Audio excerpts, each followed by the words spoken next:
សូមជើញបេក្ខជនរបស់យើងទាំងពីររូបឡើងមកហើយខ្លួនអបសាទរដល់គ្នាអូយ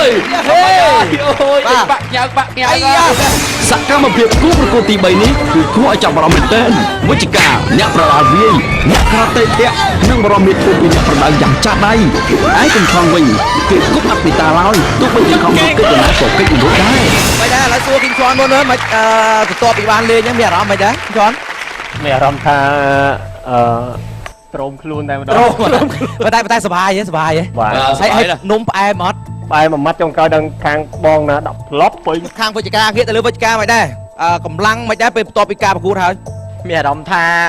ខ្សោះហ្មងបងខ្សោះអស់ពីខ្លួនហ្មងអរគុណអញ្ចឹងអ្នកទាំងពីរបានបង្ហាញនូវសមត្ថភាពហើយដូច្នេះគឺជាពេលវេលារបស់បងប្អូនដែលជាទស្សនិកជនទស្សនាដោយផ្ទាល់វិញម្ដងដល់ក្នុងស្ទូឌីយោនេះបើសិនជាបងប្អូនដែលពេញចិត្តទៅលើបេក្ខជនរូបណាសូមបងប្អូនបោះឆ្នោតគ្រប់គ្រងដល់គាត់សូមជម្រាបជូនថាបើសិនជាពេញចិត្តនៃការសម្ដែងរបស់បេក្ខជនវិជ្ជការសូមបងប្អូនផ្ញើសារលេខ1បើសិនជាបងប្អូនពេញចិត្តនៅបេក្ខជនគីមឈွန်នៅក្នុងវិញ្ញាសាដ៏ពិសេសគឺគប់អត់បេតាសូមបោះឆ្នោតលេខ2ជូនលោកគីមឈွန်បាទឥឡូវបងប្អូនអរគ្នាត្រៀមនៅដូច្នេះការបោះឆ្នោតគ្រប់គ្រងចាប់ផ្ដើម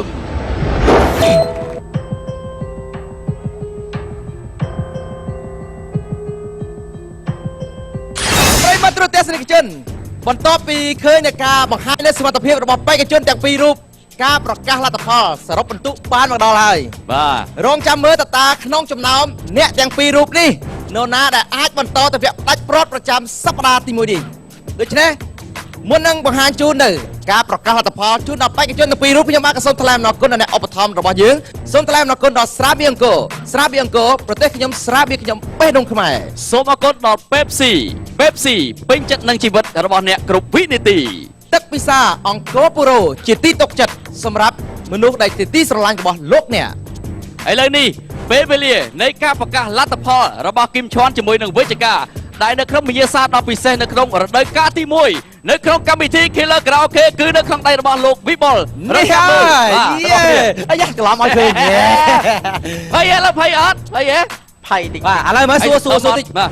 អាចបន្តទៅអាចសង្ឃឹមបន្តអត់ទេគីមឈွန်តិចទួចដែរណាបាទហើយវិជ្ជការវិញសង្ឃឹមអត់ទេគ្នាបងដូចគ្នាតិចទួចដូចគ្នាណាបាទតិចទួចបូកមួយតិចទួចទៅច្រើនហើយឥឡូវនេះខ្ញុំបាទសូមបើកបាទលទ្ធផលដែលបានសរុបជូនក្នុងការបោះឆ្នោតគ្រប់គ្រងបាទជាសារសម្លេងបាញ់មិញនេះសម្រាប់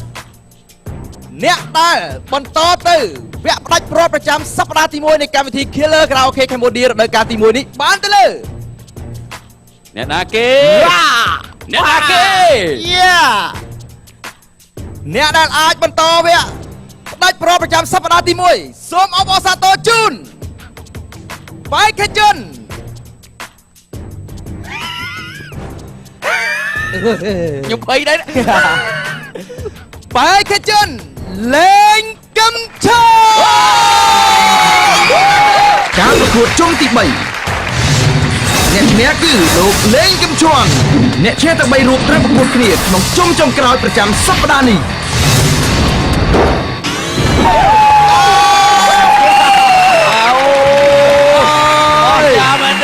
អរគុណណាស់ចំពោះអ្នកដែលបានចូលរួមប្រកួតនៅក្នុងកម្មវិធី Killer Karaoke Cambodia ដែលមានវិជ្ជការជាមួយនឹងគីមឈွန်បាទនិយាយចំទៅគឺសិតសឹងតែជើងខ្លាំងដូចគ្នាប៉ុន្តែការបោះឆ្នោតនេះគឺជាការបោះឆ្នោតពេញចិត្តរបស់ទស្សនិកជនត្រឹមត្រូវហើយចូលរួមអបអរសាទរសម្រាប់គីមឈွန်ហើយគីមឈွန်នឹងត្រៀមលក្ខណៈដើម្បីបន្តទៅវគ្គក្នុងការបង្វិល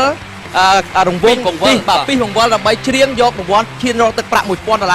ដែលឡែកសម្រាប់វិជ្ជការក៏ចូលរួមសងស្ដាយណាវិជ្ជការបាទអរគុណច្រើនបាទប្រិយមិត្តទ្រទស្សនិកជនបន្តិចទៀតនេះយើងនឹងជួបគ្នាក្នុងការប្រកួតរបស់បេក្ខជនឈ្នះទាំង3រូបនៅវគ្គក្រោយគឺជាការប្រកួតវគ្គផ្ដាច់ព្រាត់ប្រចាំសប្តាហ៍បេក្ខជន3រូបនឹងឈ្នះចំនួន1បទរួមគ្នានៅលើពីបង្វិល